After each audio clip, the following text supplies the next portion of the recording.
हर आदमी को तमाम उम्र एक स्टूडेंट के तौर पे बितानी चाहिए। उसको सीखने की तमन्ना होनी चाहिए उसके दिल में। किसी से भी कुछ अच्छा मिलता है जो उसके अंदर नहीं है तो उसको कोशिश ये करनी चाहिए कि वो उससे ले, उससे सीख ले और उस क्वालिटी को अपने अंदर लाए।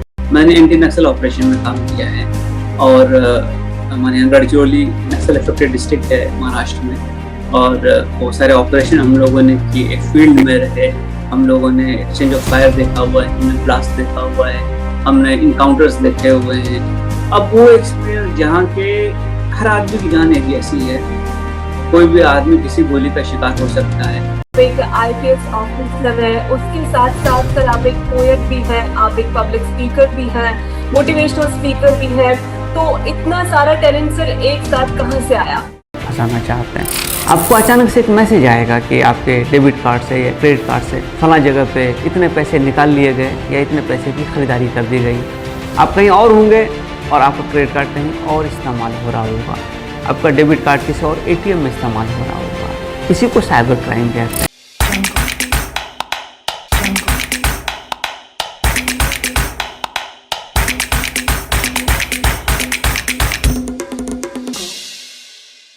Hello and welcome to the new episode of Safalta Talks. मैं हूँ आपकी host Yukta Sharma. Well, today we have Quasar Khalid sir. So welcome to Safalta Talks. Thank you, शुक्रिया। सर सबसे पहले मैं आपसे यही पूछना चाहूंगी, आप एक आईपीएस ऑफिसर हैं, उसके साथ साथ सर आप एक पोएट भी हैं, आप एक पब्लिक स्पीकर भी हैं, मोटिवेशनल स्पीकर भी हैं, तो इतना सारा टैलेंट सर एक साथ कहाँ से आया?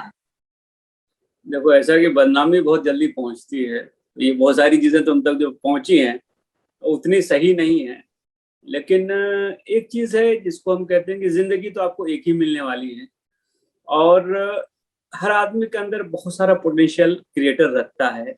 भगवान ने हर आदमी को बहुत सारा पोटेंशियल दे के भेजा हुआ है।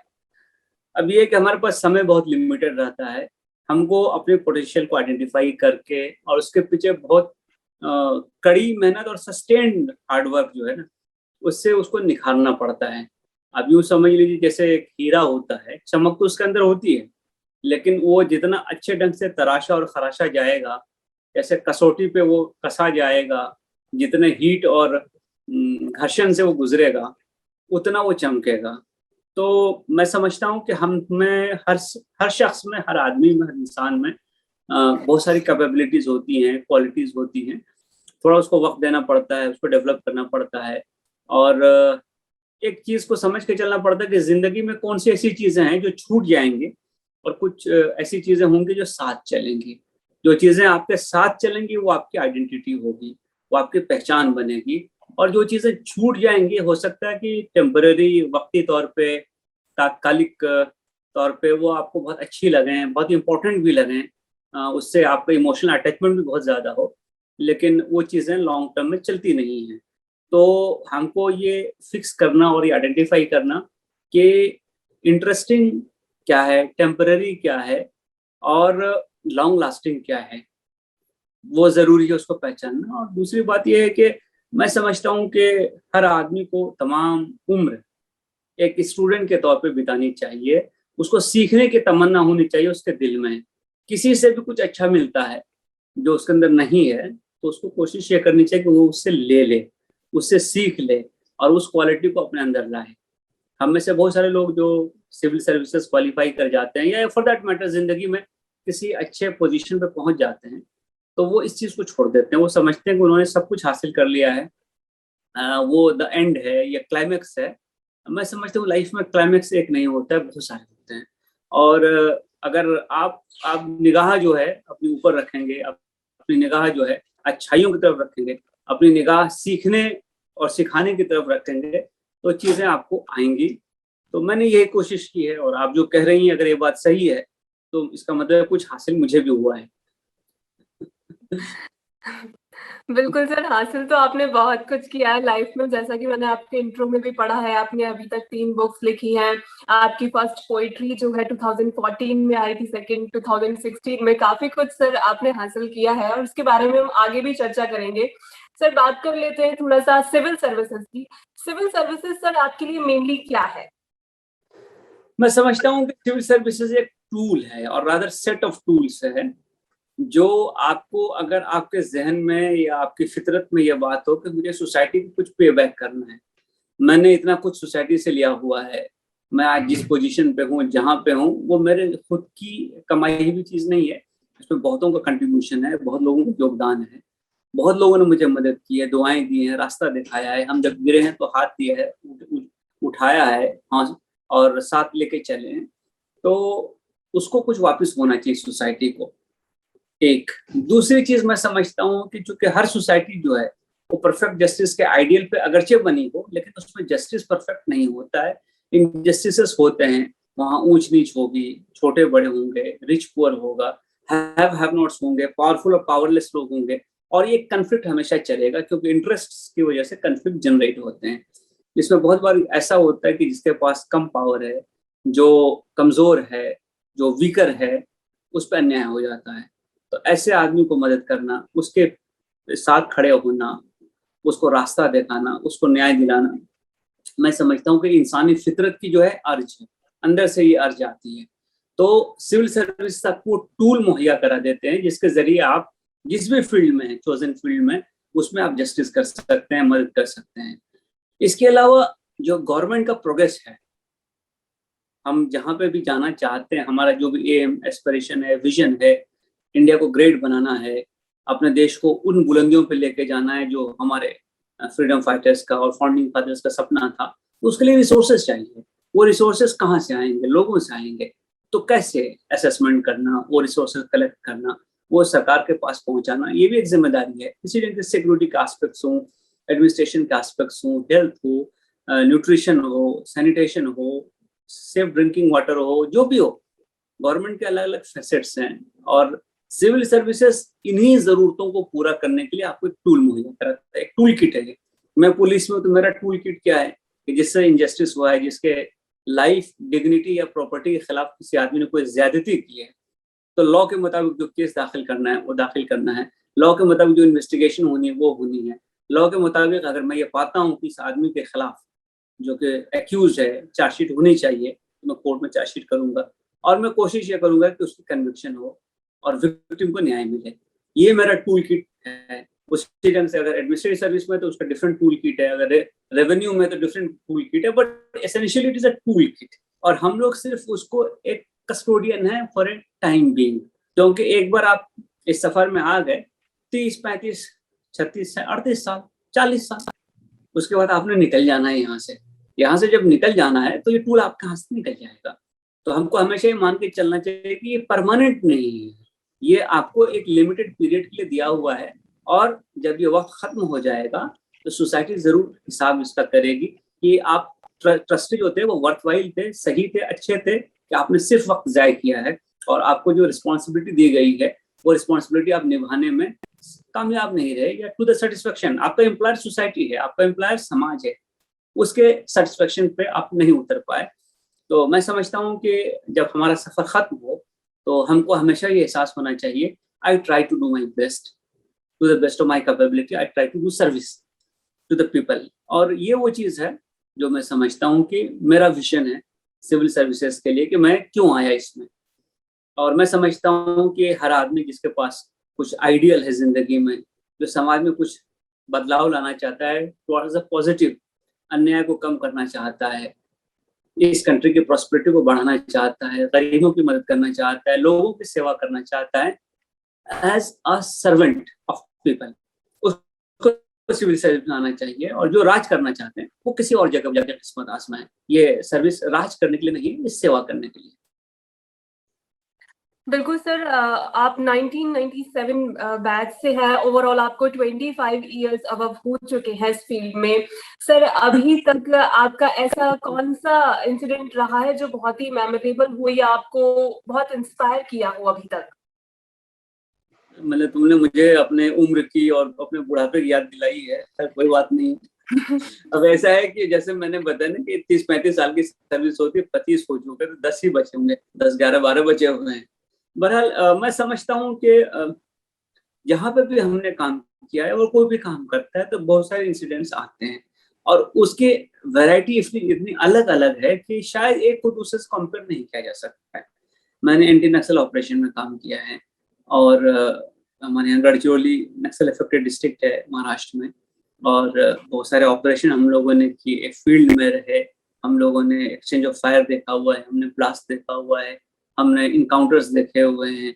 अब वो एक्सपीरियंस जहाँ के हर आदमी की जान एक जैसी है, कोई भी आदमी किसी गोली का शिकार हो सकता है और कहीं पर भी किसी को कोई इशू हो सकता है, और वहाँ वो जो बैटल है वो हार्ट और माइंड का बैटल है लोगों का, कि लोगों के दिल और दिमाग को आप कैसे जीतते हैं, उसको समाज के मेन स्ट्रीम में, उसको गवर्नमेंट की तरफ आप कैसे लेकर आते हैं, और आप उसको एक ऐसी आइडियोलॉजी से जो उसको कहीं लेकर नहीं जा रहा है, उससे कैसे हटा करके प्रेरित करते हैं कि आप जो आइडियोलॉजी कंट्री के ग्रोथ का है, हमारा कॉन्स्टिट्यूशन का है, उसकी तरफ लेकर आए। अब मैं मुंबई सिटी में मैंने बहुत दिनों तक काम किया है, इसके चैलेंजेस बहुत डिफरेंट है। यहाँ पे एक मेगालोपोलिस है, एक बहुत बड़ा शहर है, इसकी अर्बन स्प्रॉल बहुत बड़ी है, यहाँ पे हर किस्म के लोग एक बहुत छोटे एरिया में रहते हैं, तो इसके चैलेंजेस बहुत डिफरेंट हैं। यहाँ पे स्लम की भी पुलिसिंग है, यहाँ पे ट्रैफिक मैनेजमेंट बहुत बड़ा इशू है, यहाँ पे ऑर्गेनाइज क्रिमिनल गैंग्स का एक्टिविटीज बहुत बड़ा इशू है, यहाँ पे जो छोटे छोटे विवाद अचानक से बड़े हो जाते हैं, कम्युनल पोलराइजेशन हो जाता है, कास्ट पोलराइजेशन हो जाता है, ये सारी चीजें आती हैं। तो मैं समझता हूँ कि पुलिसिंग का हर एस्पेक्ट, और फॉर दैट मैटर आप गवर्नमेंट में जब भी जिस जगह पे काम कर रहे हैं उसके एक्सपीरियंसेस बहुत डिफरेंट होते हैं। तो मैंने जैसे एक एग्जांपल दिया कि मैंने स्पेसशिप भी किया हुआ है, मैंने नक्सल एरिया में काम किया हुआ है, मैंने आर्म्ड पुलिस बटालियन कमांड किया है, मैंने यूपी के इलेक्शंस में मैं गया हूँ 1,500 लोगों की फोर्स लेकर, राजस्थान के इलेक्शन में मैं गया हूँ, मैं पुलिस ऑब्जर्वर रहा हूँ कई जगहों पे इलेक्शंस में, पिछले इलेक्शन में मैं यूपी में था। तो अलग अलग एक्सपीरियंसेस हैं, मतलब मैं एक को दूसरे को प्रेफर नहीं कर सकता हूँ, लेकिन everything has taught me something, and वो है you should always know your core competence.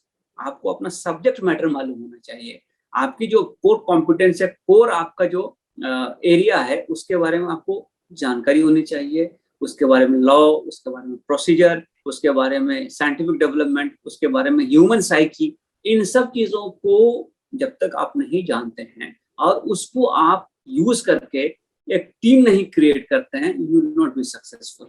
तो सक्सेस जो है हर जगह पे अगर मुझे मिली है तो इस वजह से मिली कि I was able to create a team, और टीम क्रिएशन में सबसे इंपॉर्टेंट चीज ये है कि हमको दूसरे आदमी को रिस्पेक्ट से ट्रीट करना है, उसके कैपेबिलिटी को समझना है, उसके स्ट्रेंथ को समझना है, उसके वीकनेसेस को दूर करना है, उस पर अपना ट्रस्ट शो करना है और उसको ट्रेन करके कैपेबल बनाना है। Then only he will develop and discharge responsibilities. तो आप अकेला चाहे सब कर लें, I am okay you are not okay, या फिर आप कोई एक टीम को क्रिएट करें, उसको साथ लेके चलें। तो मैंने हमेशा सेकंड ऑप्शन इस्तेमाल किया है और प्रेफर किया है, मैं टीम क्रिएट करूं, सबके साथ चलूं, रिस्पॉन्सिबिलिटी भी बांटूं और सक्सेस को भी बांटूं। तो इससे ना सिर्फ कि मैं अच्छा परफॉर्मर हो जाऊंगा बल्कि मेरी पूरी टीम अच्छा परफॉर्म करेगी। तो ये बहुत सारे मेमोरेबल एक्सपीरियंसेस मेरी लाइफ में रहे, लोगों से मिलना हुआ है जैसे मैंने आपको बताया, और मैंने क्राइम को भी बहुत नजदीक से देखा है, बड़े गैंगस्टर्स को देखा है, आम आदमी को देखा है, बड़े एक्सीडेंट्स देखे हैं। आई मीन जिंदगी पुलिसिंग में कोई ऐसा हिस्सा रह नहीं गया जिसको शायद देखने का इत्तेफाक ना हुआ हो। तो everything has some memory of the other. एक के से दूसरा सुपीरियर नहीं होता है, ऐसा मेरी समझ है, और मैं इसे ये मानता हूँ कि हर एक्सपीरियंस में कुछ ना कुछ सीखने के लिए होता है हम सब के लिए। So I will be comfortable in any organisation, या I will be comfortable in any situation. ऐसा मैंने कोशिश की अपने आप को डेवलप करने की। सो स्पेसिफिक एक पॉइंट आउट करना जरा मुश्किल है, but there have been many challenges. बिल्कुल सर, बहुत सारे सेक्टर्स में आपने काम किया है, बहुत सारी अलग अलग जगहों पे आपने काम किया। ये तो हो गया ओवरऑल आपका एक जॉब लाइफ का एक्सपीरियंस। सर जब आप यूनिवर्सिटी में पढ़ रहे थे तब का आपका एक कैसा एक्सपीरियंस था? अब मैं तो ठहरा साइंस का स्टूडेंट, मैं साइंस कॉलेज पटना में था, वहाँ से +2 कर रहा था। तो साइंस कॉलेज पटना में जो पढ़ाई होती है वो बड़ी डिफरेंट होती है। पहली बात तो कि जाते बराबर मुझे ये बताया गया कि तुमने +2 में ग्रेजुएशन किताब पढ़नी है और ग्रेजुएशन में पोस्ट ग्रेजुएशन किताब पढ़नी है। अब मैं गांव देहात का आदमी, लालटेन जला के पढ़ा हुआ, नंबर ठीक ठाक आ गए तो मेरा कॉलेज में एडमिशन हो गया, मुझे हॉस्टल भी मिल गया। अब वहाँ पे आप जाते हैं और मैं उर्दू मीडियम से पढ़ा हुआ आदमी, अचानक से मैं इंग्लिश मीडियम में जा रहा हूँ और इतने स्मार्ट लोगों के बीच जा रहा हूँ जो बड़े बड़े कॉन्वेंट के पढ़े हुए हैं, अच्छे स्कूल के पढ़े हुए हैं। और मेरा एक छोटा सा नॉन डिस्क्रिप्ट सा स्कूल। तो एक बड़ा आइडेंटिटी क्राइसिस मुझे हुआ, मैं कौन हूँ, how do I define my self. मैं मार्क्स देखता था कि अरे मेरे मार्क्स तो इन सब में ज्यादा हैं, इसके बावजूद वाई यहाँ पे मुझे ये क्यों नहीं आता है, मुझे वो क्यों नहीं आता है, मुझे अच्छी अंग्रेजी क्यों नहीं आती है, मेरा जनरल नॉलेज मजबूत क्यों नहीं है, मैं जो ये no I was lacking in so many things. So वहां जाने के बाद पहला जो आप ये कहिए कि रियलिटी चेक मिला है वो ये मिला कि बेटा अभी तुमको बहुत सीखने की जरूरत है। सो एक तो वो सिलसिला शुरू किया, और फिर वहां क्या था कि it was a science college, logic, reason, you know, and cause effect. Science तो ऐसे चलती है ना, लॉजिक से चलती है, रीजन से चलती है, कॉज एंड इफेक्ट से चलती है, और चीजें जो हैं वो एक दूसरे से जुड़ी रहती हैं, वो एक्सप्लेन होती हैं। मैं +2 करने के बाद I switch over to humanities. मैं एक आर्ट्स कॉलेज में चला गया, ज्योग्राफी मेरा ऑप्शन सब्जेक्ट है ग्रेजुएशन का। अब एक आर्ट्स कॉलेज का माहौल बहुत डिफरेंट होता है, वहाँ जरा जिंदगी के बारे में ना खुश फहमियाँ ज्यादा होती हैं, अरे बहुत वक्त पड़ा हुआ है, कर लेंगे, देख लेंगे। साइंस में क्या है कि तुमको +2 करते करते या तो इंजीनियर होना है या मेडिकल में जाना है, ये 2 ऑप्शन सामने रहते थे, और फेल हो गए तो सबको पता चल जाता है। आर्ट्स में क्या होता है, ग्रेजुएशन के बिना कोई एग्जाम होता नहीं है, तो आपको 5 साल का लंबा पीरियड मिलता है। फिर क्या होता है, आर्ट्स में जरा सा माहौल जो है बहुत लिबरल होता है ना। Arts is liberating in that sense कि आप चीजों को पढ़ रहे हैं, आप किसी एक थ्योरी पे नहीं भी एग्री किए तब भी आप उसको पढ़ते हैं। सो डिफरेंट माहौल था। और उसके अलावा जो साइंस में एक इंटेंस कंपटीशन होता है वो आर्ट्स में नहीं होता है, लोग अपने अपनी जिंदगियों में गुम थे।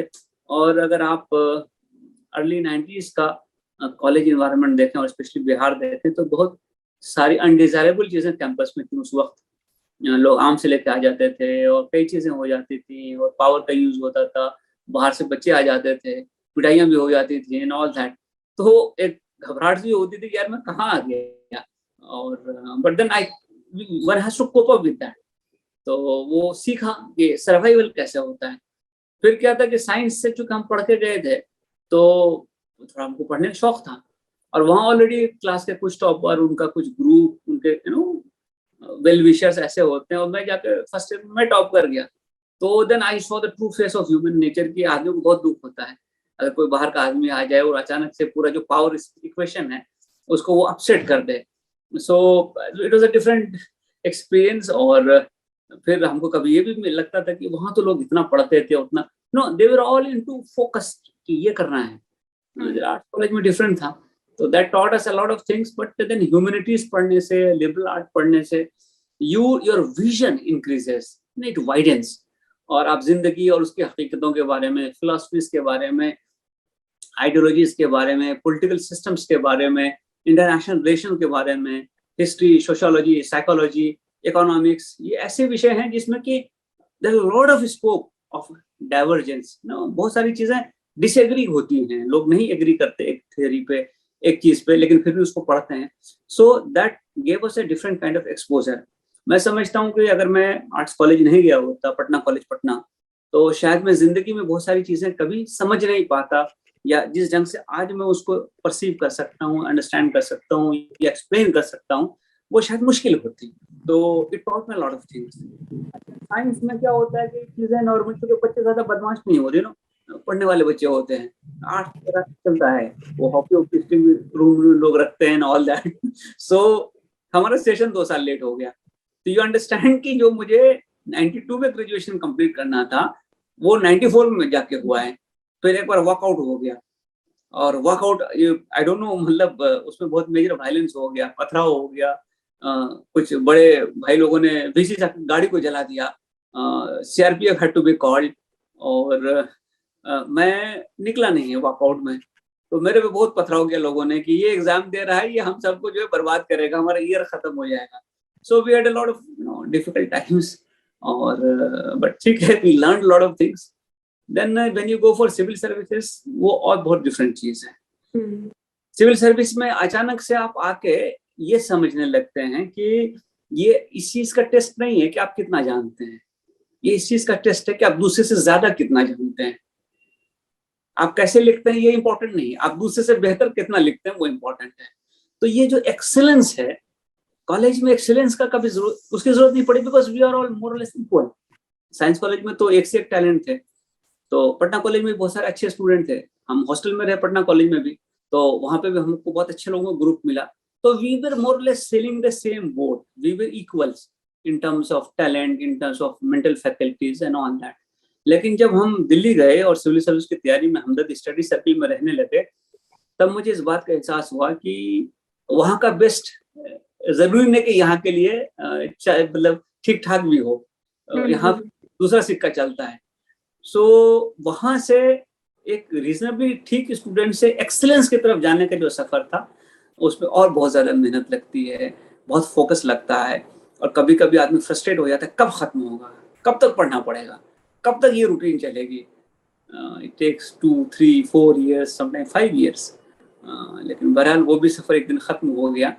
और मैं जब पलट के देखता हूँ तो मुझे लगता है कि अगर हम लोग इस भट्टी से नहीं गुजरते और इस ढंग से तराशे और खराशे नहीं जाते, तो शायद जो चमक आज है वो नहीं आती। So it has taught us a lot of lesson in terms of our own personality development, our own learning, our own understanding of the things, और हमारा जो विजन है या हमारी जो समझदारी है, और इंसानी रिश्तों के बारे में। साइंस में हम लोग ऐसा कुछ जानते नहीं थे, वहाँ तो कॉज एंड इफेक्ट चलता था, लेकिन इंसानी रिश्तों की कितनी परतें होती हैं और लोग कैसे एक दूसरे से रिलेट होते हैं और किस लेवल पे होते हैं। And then we read poetry of any language और लिटरेचर फॉर दैट मैटर, आपको इंसान के बारे में बहुत सारी समझ आने लगती है। सो आई थिंक जो मेरा सफ़र रहा है, इस हैज़ बीन अ, ठीक है, गिरे हैं, जख्मी हुए हैं, घायल हुए हैं, लेकिन खड़े हुए फिर बनना हाथ झाड़ लिया। कुछ सुनना क्या, कुछ सुनाना क्या, मतलब डांट भी पड़ी है, फटकार भी लगी है, नाकामी भी मिली है, and we failed also. But एक चीज था कि नहीं, रास्ते पे चलते जाना है, चलते रहेंगे तो मंजिल मिल जाएगी। एंड आई एम ग्रेटफुल कि बाय ग्रेस ऑफ गॉड आज मैं यहाँ तक पहुँच गया।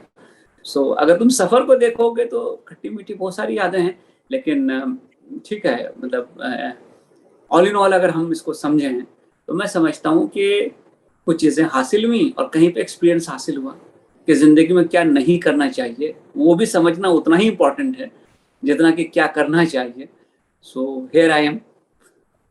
तो ये रहा है सफर। बिल्कुल सर, एक आईपीएस ऑफिसर के तौर पे कहीं ना कहीं आपके अंदर का एक जो पोएट है ना, उसने कभी आपको रुकने नहीं दिया। ये आपकी बातों से भी समझ में आता है। सर ओवरऑल आपका एक्सपीरियंस, आपकी जर्नी, हर किसी की जर्नी में कुछ ना कुछ उतार चढ़ाव रहते हैं, आपकी जर्नी में भी रहे। अगर बात की जाए आज की जनरेशन की, तो आज की जनरेशन मैं देखती हूँ जल्दी डिमोटिवेट हो जाती है, क्योंकि अभी टाइम रहा है पेंडेमिक का, रिजल्ट्स काफी डिले हुए हैं, एग्जाम्स काफी डिले हुए हैं, वो लोग प्रिपरेशन करते हैं, डिले होते जा रहे हैं एग्जाम्स। तो आज की जनरेशन के लिए आप क्या सजेशन देना चाहेंगे कि ये जो जर्नी है इसमें कोई एक्सक्यूज नहीं है, अगर आपको सक्सेसफुल होना है तो हर तरीके से गुजरना पड़ेगा, तो आपका क्या सजेशन है? मैं अपना एक्सपीरियंस आपको शेयर करता हूँ कि मैं हमदर्द स्टडी सर्किल में था, और तब तो प्रीलिम्स, मेंस और इंटरव्यू, आज भी वही सिस्टम है। आज एप्टीट्यूड टेस्ट कहते हैं उसको, थोड़ा पैटर्न बदल गया है, मेंस का भी थोड़ा बदल गया है, तब ऐसा होता था। तो मेरा प्रीलिम्स का एग्जाम बहुत अच्छा गया था, मेरे सब्जेक्ट पे अच्छी पकड़ थी। तो होता क्या है कि वहाँ प्रीलिम्स का एग्जाम देने के बाद हॉस्टल 2 महीने के लिए बंद कर देते थे। अब जो है आप किताबें अपनी वहीं छोड़ देते हैं, रूम तो वही रहता है, आप सिर्फ घर दूसरी जगह चले जाते हैं। तो मैं अपने गाँव चला गया, मुझे दिल्ली में रहने कोई जगह नहीं थी। अब मैं 2 महीना गाँव में जाके खेती काम करता रहा, मतलब खेती में जो काम चल रहा है वहाँ बैठ जाना। किताबें मेरी दिल्ली में पढ़ाई क्या करूंगा, जो थोड़ी बहुत किताबें लेकर गया था वो पढ़ रहा था, वहाँ पेपर नहीं, वहाँ मैगजीन्स नहीं। जब मैं लौटा हूँ तो मुझे इस बात का एहसास हुआ कि मैंने 2 महीना वेस्ट किया है। वेस्ट, लोग कहते हैं कि लोग अपने पाँव पे कुल्हाड़ी मार लेते हैं, मैं तो पाँव कटवा के आ गया था। अब मैं क्या करूँ, मुझे मेंस का एग्जाम देना है। तो फिर जितना वक्त था, 2 महीने और थे, उसमें मैंने अपनी जी जान लगा दिया करने के लिए। मुझे कॉल नहीं आई, मैं इंटरव्यू, मेरा सिलेक्शन नहीं हुआ, 30 नंबर से मेरा कॉल मिस हो गया। अब ये वक्त ऐसा था कि या तो मैं कुड़ता, अपने आप को गाली देता, अपने आप कहता क्या, मतलब ये बेवकूफ़ी highest of the highest order जिसको कहते हैं ना, ये मेरी थी। मैंने कहा ठीक, कोई बात नहीं, अभी फिर एक एग्जाम देता हूँ। फिर से मैंने एग्जाम दिया। दिल्ली में मेरा एक दोस्त रहता था, मैंने उसको कहा भाई अभी मेरा हॉस्टल बंद हो रहा है, मैं तेरे पास आके 2 महीना रहने वाला हूँ, तो तू जरा अपना सोच ले, ये तेरे को तकलीफ हो सकती है, लेकिन मैं भाई मेरे पास कोई ऑप्शन नहीं, मैं तेरे पास रहूंगा। खैर ही वो कॉलेज का दोस्त था मेरा, तो बोला आजा मेरे, उसके साथ में रहा 2 महीने, मैंने पढ़ाई की और उस अटेम्प्ट में क्वालिफाई कर गया। तो मैं ये एग्जांपल इसलिए दे रहा हूँ अपनी लाइफ से कि गिर सकते हैं आप, गलतियां आप कर सकते हैं, मैंने खुद की है, लेकिन उसके बावजूद हार नहीं मानना है, अपनी गलतियों से सीखना। मैंने सीखा, हॉस्टल में खुलवा के नहीं रख सकता था क्योंकि उनका वो सिस्टम था, वो छुट्टी देते थे लोगों को, स्टाफ को, सबको। तो पहले हमने रिक्वेस्ट की कि सर आप हॉस्टल मत बंद करो, फिर उन्होंने कहा मेस वाले को घर जाना होता है, फला ये वो, उन बात नहीं सुनी। तो I had to seek out for an alternative. मैंने वो अल्टरनेटिव ढूंढा और फिर उस हिसाब से मैं अपने मिशन पे लग गया। तो मिशन पे लगे रहना इम्पोर्टेंट है। मैं ऐसे लोगों को जानता हूँ जो 3 अटेम्प्ट तक कुछ नहीं कर पाए, चौथे अटेम्प्ट में IAS में गए या IFS में गए। कई एग्जाम्पल्स मेरे बैच में हैं ऐसे। तो आपको अपनी गलतियों से सीखना चाहिए। ये पेंडेमिक यकीन मानिए स्टूडेंट के लिए तो मुश्किल है ही। मेरे जैसे आदमी जिसको रोज 10, 20, 25 आदमी मिलने के लिए आता था, और जो आदमी के बिना रह नहीं सकता है, जिसको माहौल चाहिए, लोग चाहिए, वो उसने 2 साल काटे हैं भाई। और मैं आपको बताऊं, ये लॉकडाउन में ऑफिस आना भी मना हो गया था। तो मैं क्या करता हूँ, वो एक रिसरेक्शन करके सीरीज है अर्तुगरुल की, टर्किश ड्रामा है, नेटफ्लिक्स पे है भाई। 500 एपिसोड है 1-1 घंटे की, वो मैंने 2 बार देख लिया। मैं आपको बताता हूँ कि कैसे, हाउ टू कोप अप। अच्छा, ऐसा नहीं देखता था कि सिर्फ देख रहा हूँ। अब उसमें आगे के ब्लू माउंटेन, तो मैं रुक जाऊंगा, मैं आईपैड निकालूंगा, मैं सर्च करूंगा ब्लू माउंटेन कहाँ पे, कितनी हाइट है, कितनी, कौन सी बड़ी पीक्स है, उसकी क्या खूबी है, वहाँ फ्लावर कैसा होता है, वहाँ वेजिटेशन कैसा है, मैं वो पढ़ूंगा। तो अब चंगेज खान का उसमें जिक्र है, या कुबलई है, या जो भी है, पूरा मंगोल चुके, उसमें बहुत इंपॉर्टेंट और डोमिनेंट कैरेक्टर है, या ओगडेई है। तो मैं अब उसके बारे में जाके पढ़ता था कि ओगडेई खान जो था वो किधर था, उसका कैपिटल किधर था, उसकी पॉलिसी क्या थी, उसने क्या क्या कंकर किया। तो मैं सिर्फ वो एक सीरियल नहीं देख रहा हूँ, मैं उसके साथ एक लर्निंग का प्रोसेस भी रख रहा हूँ। तो हर सिचुएशन में, गिवन सिचुएशन में कैसे हम चीजों से कोप करें, ये हमको सीखना पड़ेगा।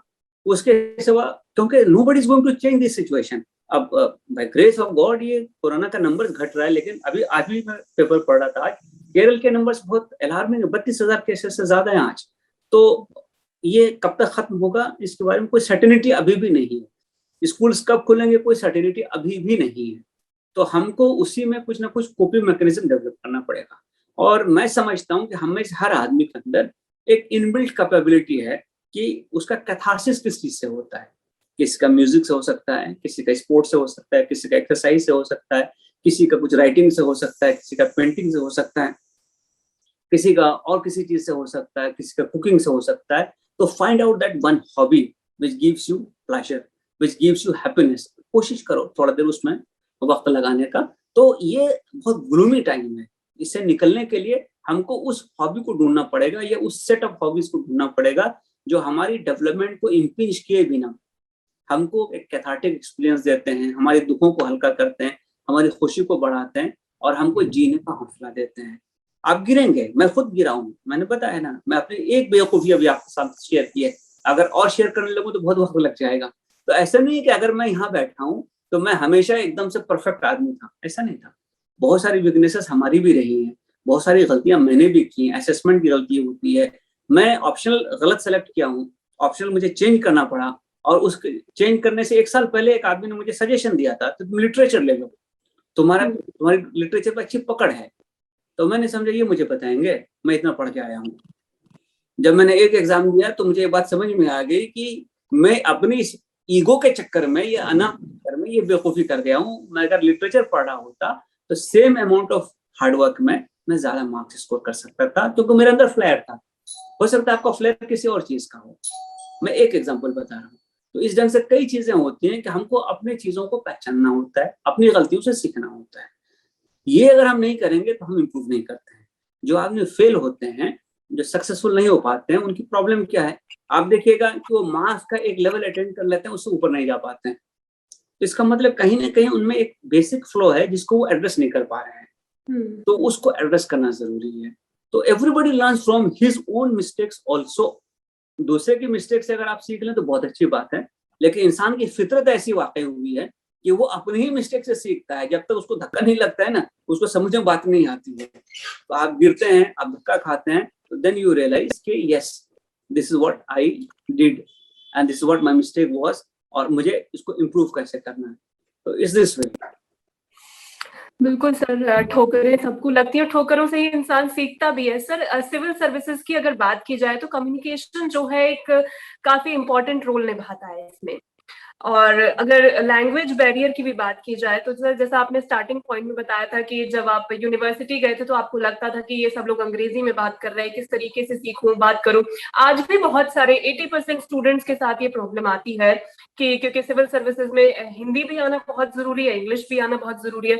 जब आप इंटरव्यू में बैठते हैं, हालांकि आपके पास चॉइस होती है, बट आपके पास हर तरीके के लोग आते हैं जब आप ऑन जॉब होते हो। तो सर, इंग्लिश लैंग्वेज बैरियर का जब आप बात करते हैं तो किस तरीके से आपने कोप अप किया, और स्टूडेंट्स को आप क्या बताना चाहेंगे? मैं दो तीन चीज उसमें बताना चाहूंगा। पहली बात तो ये है कि आप किस भाषा में बात करते हैं वो आपको डिफाइन नहीं करता है। आप क्या बात करते हैं वो डिफाइन करता है। आपका कंटेंट क्या है वो इम्पोर्टेंट है, ना कि आपका फॉर्म इम्पोर्टेंट होता है। फॉर्म थोड़ी देर के लिए आदमी को काम आता है, उसके आगे इस कंटेंट ही है जो मैटर करता है। तो आप जिस भाषा में कंफर्टेबल हैं, मैं तो 10th तक उर्दू में पढ़ा हूँ, उसके बाद मैं स्विच ओवर किया, दिस इज 87, जबकि हिंदी उतना एक मेजर मतलब उसमें बहुत सारी किताबें नहीं मिलती थी तब, अब तो बहुत कुछ मिलने लगा। तो सबसे पहली बात है कि अगर आप इंग्लिश में कंफर्टेबल हैं या सीख सकते हैं तो नथिंग लाइक दैट, आप सीख लीजिए, क्योंकि आपको बहरहाल इंटरनेशनल कम्युनिकेशन के लिए ये भाषा लगेगी। और अगर आपको उस लेवल का उस पर कंट्रोल नहीं है, कमांड नहीं है, तो आप जिस भाषा में कंफर्टेबल हैं आप उस भाषा में किताबें पढ़िए। अब हिंदी में मोरलेस सारी की सारी किताबें मिल जाती हैं, या अगर नहीं भी मिल रही हो तो आप इंग्लिश की किताब पढ़ करके हिंदी में तो इत्मीनान से ही लिख सकते हैं, क्योंकि टेक्निकल शब्द को छोड़ करके बाकी सारी चीज आप अपनी भाषा में लिख सकते हैं। और जैसे मैं अभी बात कर रहा हूँ यही आप लिख भी सकते हैं, तो इसमें बहुत मुश्किल नहीं है। तो जिसमें आप कंफर्टेबल हैं आप वो भाषा ले लीजिए। लैंग्वेज आपके स्टेचर को इफेक्ट नहीं करता है, ना करना चाहिए। हमारे अंदर लैंग्वेज को लेकर के कभी भी कोई इंफीरियरिटी कॉम्प्लेक्स नहीं होना चाहिए। मैं हिंदुस्तानी हूँ, मैं हिंदी उर्दू हिंदुस्तानी बोलता हूँ या मलयालम बोलता हूँ, कन्नड़ा बोलता हूँ, तो ये मेरी माँ की जुबान है, मेरी मातृभाषा है। और मातृभाषा हमेशा आदमी के दिल के करीब होती है और उसकी बेसिक आइडेंटिटी होती है। मातृभाषा में बात करने से आदमी कभी भी नीचे नहीं होता है। तो कोई भी आदमी अगर ये इस वजह से आपको कम आंक रहा है कि आपको अंग्रेजी नहीं आती है, तो मुझे उसके जहन और दिमाग पे सिर्फ रोना आ सकता है। तो कभी भी अपने आप को आप नीचा मत समझिए। एक दूसरी बात है कि आप जितनी ज्यादा भाषाएं जानेंगे उतना अच्छा है आपके लिए, आपकी पर्सनालिटी उतनी डेवलप होगी, आपको उतना ज्यादा ग्रोथ मिलेगा, आप उतना ज्यादा वेल एक्सपोज होंगे। ये है लैंग्वेज का मैटर। अंग्रेजी में थोड़ा फायदा और है क्योंकि इंटरनेशनल कम्युनिकेशन जब आप चाहते हैं तो वहां पे एक ऐसी भाषा है ये जिसमें मोरलेस काम चल जाता है आपका। स्पेशली अगर आप यूके या यूएस जा रहे हो तो उसमें ये लैंग्वेज काम आती है। अब तो चूंकि गूगल ट्रांसलेट में बहुत सारी चीजें हो जाती हैं, बट बहरहाल लैंग्वेज की अपनी इंपॉर्टेंस है। तीसरी चीज मैं ये कहना चाहता हूँ कि ये भाषा आप सिर्फ एग्जाम के लिए नहीं, कोई भी भाषा आप लाइफ के स्किल के तौर पे सीखें उसको, तो आपको नौकरी में आने के बाद भी आप अंग्रेजी सीख सकते हैं, इसमें कोई दिक्कत नहीं है। अगर आपको समय नहीं मिला, अपॉर्चुनिटी नहीं मिली, तो आप बिल्कुल इससे फिक्रमंद ना हो कि मुझे अंग्रेजी नहीं आती तो मेरा इंटरव्यू खराब होगा या मेरा रिटर्न खराब होगा। जहाँ तक मैं देख रहा हूँ और मैं बहुत सारे स्टूडेंट से मिलता हूँ जो कि हिंदी भाषा लेके या हिंदी क्यों मराठी लेकर के यहाँ पे लोग क्वालिफाई किए हैं, बहुत सारे लोग और लैंग्वेजेस में लिख करके क्वालिफाई किए। उर्दू वालों को कईयों को जानता हूँ मैं जो उर्दू में लिख कर कामयाब हुए। तो लैंग्वेज बैरियर नहीं है आज के दिन में। इंग्लिश क्वालिफाइंग है मेंस में, उतनी अंग्रेजी तो बहरहाल आनी चाहिए, क्योंकि डॉक्यूमेंट को पढ़ने के लिए, लेटर्स को पढ़ने के लिए, कोर्ट की चीज़ों को पढ़ने के लिए आपको अंग्रेजी उतनी आनी है। लेकिन आपको लिटरेरी अंग्रेजी आनी चाहिए ये बिल्कुल रिक्वायरमेंट नहीं है। तो इसीलिए जिस भाषा में आप कंफर्टेबल हैं, जिसमें आप किताबें पढ़ सकते हैं, जिसमें आप आराम से लिख सकते हैं, आप वो लैंग्वेज अपनाइए एज मीडियम ऑफ इंस्ट्रक्शन। अगर आप इंग्लिश में कर सकते हैं बहुत अच्छी बात है, आप हिंदी में करना चाहते हैं हिंदी कीजिए, आप उर्दू में करना चाहते हैं उर्दू कीजिए, आप जिस भाषा में करना चाहते हैं वो कर लीजिए। आप कोई और भाषा सीखना चाहते हैं नौकरी में आने के बाद भी, तो it is wide open, the door is wide open, तो आप वो कर लीजिए। लेकिन मैं इस बात को ना पहले कभी मानता था ना आज मानता हूँ कि अपने मातृभाषा में बोलने, लिखने, पढ़ने या अपने आप को एक्सप्रेस करने से किसी की भी कीमत कम होती है। मैं आपको बताना चाहूंगा कि TEDx जो कि वर्ल्ड का सबसे बड़ा स्पीकिंग प्लेटफॉर्म है, और जहां मैंने अभी अपना एक स्पीच रिकॉर्ड किया है, मैंने हिंदी में रिकॉर्ड किया है। और मैंने उसको पूछा क्या हिंदी में आप रिकॉर्ड करते हैं? उसने कहा हाँ। मेरे ऑडियंस इंडिया के लोग हैं, स्टूडेंट्स हैं यहाँ के लोग हैं। तो मैं इंग्लिश में भी कर सकता था, मैं कंफर्टेबल इंग्लिश में, लेकिन मैं ये समझता हूँ कि गांव का आदमी, छोटे शहरों का आदमी, कस्बों का आदमी जिस भाषा को आसानी से समझ सकता है, मुझे अपना थॉट उस तक पहुंचाना है। आपने कम्युनिकेशन की बात की है, तो कम्युनिकेशन क्या है कि मेरा जो थॉट है वो सामने वाले तक पहुंचाऊं, उससे शेयर करूं। तो मैं वो लैंग्वेज यूज करूंगा जो सामने वाला समझे, तो वो करना चाहिए। हाँ, आपको कई भाषाओं पे कमांड है, बहुत अच्छी बात है। मैंने खुद सीखा हुआ, मैं फारसी पढ़ा हुआ हूँ, मैं अभी भी फारसी थोड़ी बहुत समझ लेता हूँ। मैं अरबी पढ़ सकता हूँ, मैं थोड़ी बहुत बंगला समझ लेता हूँ। बिहार के लैंग्वेजेस का कहना क्या, मैं भोजपुरी समझता हूँ, मैथिली समझता हूँ। और मैं हिंदी तो ग्रेजुएशन तक पढ़ा हूँ, मैं उर्दू ग्रेजुएशन तक पढ़ा हूँ, इंग्लिश मेरी ठीक ठाक है। तो इतनी चीजें मेरे बच्चे और ज्यादा जानते हैं, वो फ्रेंच जानते हैं, वो जापानीज पढ़े हुए हैं, तो उन लोगों ने और ज्यादा कुछ सीखा हुआ है। तो आप लैंग्वेज सीखिए एज हॉबी, बट उसको कभी भी अपने बड़े या छोटेपन को आंकने का जरिया मत बनाइए। आप जो भाषा बोलते हैं वही भाषा आपकी सबसे प्यारी, सबसे अच्छी भाषा आपके लिए, आप एक्सप्रेस करें अपने आप को। बिल्कुल सर, कम्युनिकेशन की बात चल ही रही है, तो अब जैसे सर कुछ स्टूडेंट्स ऐसे होते हैं कि वो रिटन में अच्छे होते हैं, लाइक प्री क्वालिफाई कर लिया, मेंस क्वालिफाई कर लिया, बट जब बात आती है कम्युनिकेशन की, इंटरव्यू की जब बात आती है, तो वो नर्वस हो जाते हैं, शाय फील करते हैं। उनके लिए सर आप क्या बताना चाहते हैं? देखिए, 3 चीजें होती हैं जो चेक होती हैं। वो तो मुझे पता नहीं था, लेकिन अब धक्का खाते खाते समझ गया हूँ कि एक होता है नॉलेज, दूसरा होता है स्किल, तीसरा होता है एटीट्यूड। ये पर्सनालिटी के 3 हिस्से होते हैं। तो नॉलेज वाला पार्ट तो आपको खुद सीखना पड़ेगा। अगर नॉलेज ही नहीं है, समझिए मुझे आज अफगानिस्तान की परिस्थिति के बारे में इंटरव्यू में पूछ दिया गया, मुझे ये मालूम नहीं कि अफगानिस्तान कहाँ है, उसकी हिस्ट्री कैसे रही है, उसमें कन्फ्लिक्ट का मूल कारण क्या है, उसमें कौन कौन से पार्टी से कन्फ्लिक्ट अप एंड डाउन कैसे हुआ, आज के दिन में वहां पे कौन है, जो रूलिंग पक्ष है वहां का, उसकी आइडियोलॉजी क्या है, उनका पिछला बैकग्राउंड क्या रहा है, उसको सपोर्ट कौन से कंट्रीज कर रहे हैं, उनके पॉलिसीज क्या रही है, and specially vis a vis women, weaker sections, minorities, उनकी पॉलिसी क्या रही है, तो मैं क्या बात करूंगा। तो जो हम घबराते हैं, तो उसमें पहली जो कमजोरी हमारी होती है वो नॉलेज की होती है, हमने पढ़ा ही नहीं होता है। याद रखिए, कोई भी इंटरव्यू बोर्ड आपको दुनिया के सारे विषयों को एक्सपर्ट नहीं समझता है। आपको अगर कोई चीज नहीं आती है तो स्ट्रेट अप कह दीजिए, सर मुझे ये बात याद नहीं है, मुझे इस वक्त याद नहीं आ रहा है। और इंटरव्यू में अच्छे खासे लोगों की हालत खराब हो जाती है। मैं अपने बैच में 1996 एग्जाम में इंटरव्यू के मैटर में ये जानता हूँ कि इंडिया में मुझसे ज्यादा नंबर किसी को नहीं था, लेकिन मैं जब इंटरव्यू देने के लिए गया हुआ था तो मेरी हालत ऐसी थी जैसे कि किसी बकरे को कुर्बान करने के लिए ले जाते हैं ना, कुर्बानी से पहले जो बांध देते हैं आप। मैं 3 बार वॉशरूम जाके चेहरा धोकर आया हूँ, पूरा शर्ट मेरा पसीने से जो है गीला हो गया था। वहां एक पंखा रखा हुआ तो उसका कुछ मुझ पर असर नहीं हो रहा था, मेरा दिल धक धक धक धक 180 82 क्या 200 पे चल रहा होगा उस वक्त। तो मेरी खुद की ये हालत थी। तो अगर आपकी होगी तो कोई घबराने की बात नहीं है। उसके बावजूद जैसा कि मैंने कहा, तो मेरी जानकारी में इंडिया में मुझसे ज्यादा नंबर उस बैच में किसी को नहीं है इंटरव्यू में, तो मैं उतना स्कोर करके आया हूँ। तो इसीलिए परेशान होने की जरूरत नहीं है। तो एक तो आप जान लीजिए इस बात को कि जो चीज नहीं आती उसमें सीधा हाथ जोड़ लेना कि सर ये चीज मुझे याद नहीं है, खत्म। दूसरी बात कि जो चीज आपको आती है वो आप एक्सप्रेस कैसे करेंगे, उसको कहते हैं स्किल।